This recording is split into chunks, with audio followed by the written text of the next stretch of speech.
My mum noticed that I had a gift when I was about 2 years old. When we were at the supermarket and I would see people that weren't there and I would be bringing through messages that these people had to say. And it got to the point when I was in my teenage years where I couldn't ignore it anymore. So I got to train with some of Australia's best clairvoyants in learning ways and divination tools in how to access these higher levels of consciousness. And that is how I now bring that into my work today.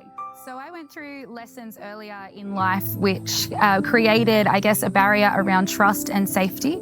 And as a teenager growing up, I really struggled to find myself fitting in. I faced a lot of challenges and barriers, as many of us did. But what I found got me out of those places was learning meditation and these divination tools to connect to angels, to fairies, to guides, to the universe, to ground in with Earth Mother. And that is something that I'm really passionate about. And so the reason why I do what I do is because of how much joy and healing that gave me.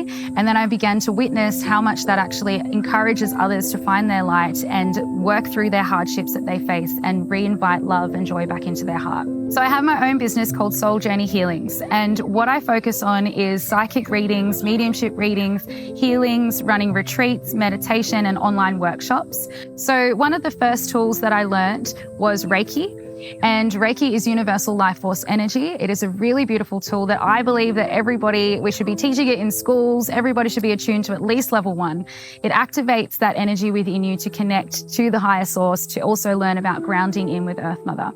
When we are practicing Reiki, we are going through the energy centers. And what we learn is how to connect with each of those energy centers and find what is actually sitting in there, what is blocked, and how we're going to clear that out. So channeling is another powerful part of what I do. It's probably my favorite part of what I do. It's the thing I spend most of my time doing.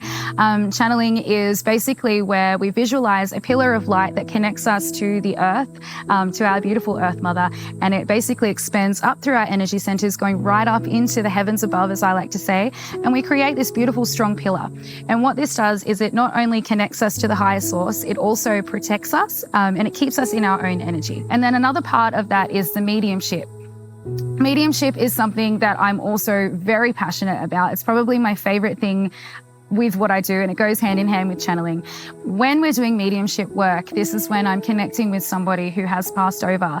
And the joy that that brings into the room is, I can't even put the words to it. It actually makes me quite emotional because it's basically, if you can imagine when you lose someone in your life and how much you miss them every single day and you just want to touch that person, or you just wish you could hear that voice just one more time.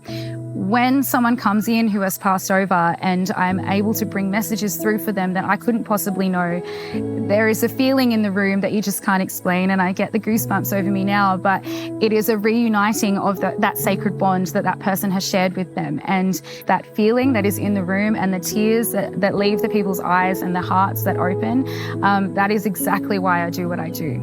So I'm a physical medium, and what that means is that I get to experience when someone passes over and how that felt for them.